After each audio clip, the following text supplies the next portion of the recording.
অস্বস্তি তৈরি করবে না, কারণ উনি তো চিকিৎসার জন্য গিয়েছেন, আর এটাই তো প্রথম যাচ্ছেন তা না, আর আগেও চিকিৎসার জন্য উনি বেশ কয়েকবার গিয়েছেন। তখনও আমাদের নেতা জনাব তারেক রহমান সাহেব দেশে ছিলেন না, আপনারা জানেন, 2 মাস 3 মাস উনি থেকে এসেছেন। তো এটা সুস্থতার জন্য তো এইটুকু ত্যাগ স্বীকার করতেই হবে আমাদেরকে, এবং আমরা যা কিছু হবে সব ভালোর জন্য হবে, আমরা এটা বিশ্বাস করি যে আল্লাহ যা করবেন সব মঙ্গলের জন্য করবেন। অবশ্যই আমরা ওনার প্রতীক্ষায় আছি এবং উনি ফিরে আসবেন আমাদের মাঝে। চিকিৎসা তো বটেই, এটি নিয়ে আসলে রাজনীতি কতটা হয়েছে সেটা আসলে বাংলাদেশের মানুষ দেখেছে। যেমনটি জনাব এম এ আজিজ ইতিমধ্যে বলছিলেন, নানান রাজনীতি হয়েছে তার চিকিৎসা নিয়ে, চিকিৎসা ব্যবস্থা, তিনি সুচিকিৎসা পাবেন কি পাবেন না সেটি নিয়ে নানান সংশয় তৈরি হয়েছে। সেই জায়গা থেকে যদি একটু জানতে চাই, অবশেষে তিনি সুচিকিৎসার উদ্দেশ্যে রওনা হয়েছেন, যদি প্রয়োজন পড়ে তিনি যুক্তরাষ্ট্রেও সেখান থেকে যাবেন তার প্রয়োজনীয় যে চিকিৎসাগুলো দরকার সেগুলোর জন্য। এবং যদি জানতে চাই যে তারেক রহমানের ফেরা প্রসঙ্গটি এখানে প্রাসঙ্গিকভাবেই আসলে চলে আসে, যে কতটা দ্রুত তিনি আসলে ফিরতে পারেন, সে ব্যাপারে কি আপনাদের কাছে কোনো? দেখেন, অবশ্যই দেশের যে অবস্থা, মানে যে অবস্থার মধ্যে দেশ এখন, এটা তো ঠিক যে একটা স্বৈরশাসকের পতন হয়েছে, তারপর অনেকগুলো মামলা আপনারা দেখেছেন যে অনেকগুলো মামলা থেকে অব্যাহতি পেয়েছেন উনি, এবং অনেকগুলো মামলা আবার অব্যাহতির পরে আপিলে ডিভিশন খারিজ করে দিয়েছে, এবং আর কিছু যেগুলো আছে এগুলো সব শেষ হলে উনি আমাদের মাঝে ফিরে আসবেন। এবং আমাদের উনিই রাজনীতির হাল ধরেছেন, এটাও ঠিক, অনেক বছর যাবতই আমরা ওনার নেতৃত্বে রাজনীতি করছি, বাকিটা উনি সশরীরে এসে সামনে থেকে রাজনীতির হাল ধরবেন, আমরা ওনার প্রতীক্ষায় আছি।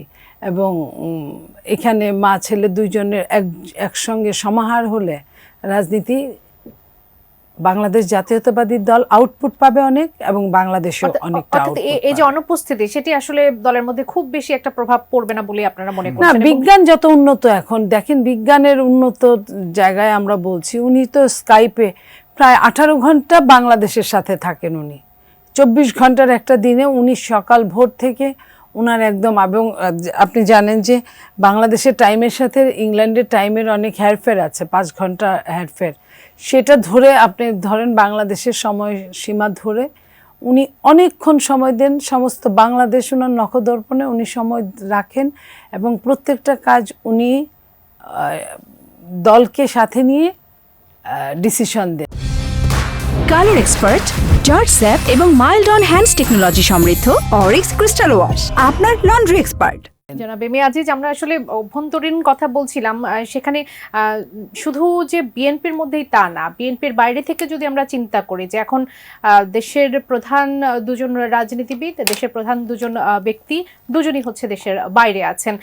একটা সময় -2 ফর্মুলার প্রতি একটা বিশেষ নজর ছিল সকলের, যে এরকম কিছু হতে যাচ্ছে কিনা, সেই প্রশ্নটিও ফিরে আসছিল। এখনো যে চলে গেছে সেই প্রশ্নটি তেমনটি নয়, এই ব্যাপারে আপনি কি বলতে চান? না, আমার ধারণা হয়েছিল আগেই আপনি এইরকম কিছুই জানতে চান। আমি বলি, গত 2 দিন আগে আপনার নিউজে সরকার প্রধান একটা ইন্টারভিউ দিয়েছে, সেখানে কিন্তু তিনি খুব সাবলীলভাবে অকপটে স্বীকার করেছেন এটা তার এক্সপেরিয়েন্স নাই, এবং তার উপদেষ্টা পরিষদেও এই এক্সপিরিয়েন্স নাই। আবার তিনি কিভাবে উপদেষ্টা পরিষদ ঠিক করলেন, যে অনেকগুলো নাম আসছে, যাদের চিনি তাদেরকে নিয়ে নিছি। এখন আমিও শিখছি, তারাও শিখছে, আর আমরা দেশের অবস্থা দেখে বুঝছি যে এই অন্তর্বর্তীকালীন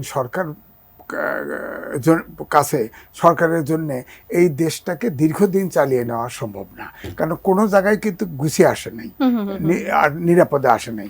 এখন আপনি যেটা বললেন, তারা কিন্তু আজকেই আপনার অন্তর্বর্তীকালীন সরকারের পক্ষ থেকে প্রেস সেক্রেটারি কিন্তু বলেছে যে এই বছরের ডিসেম্বরের মধ্যে নির্বাচন হবে, আর যদি অতিরিক্ত কোনো সংস্কার রাজনৈতিক দলরা চায় তাহলে হয়তো 26-এর মাঝ পর্যন্ত যেতে পারে। অর্থাৎ এটা এক ধরনের ফিক্সড করে দিছে। আমার মনে হয় নির্বাচনে আমরা চলে যাচ্ছি।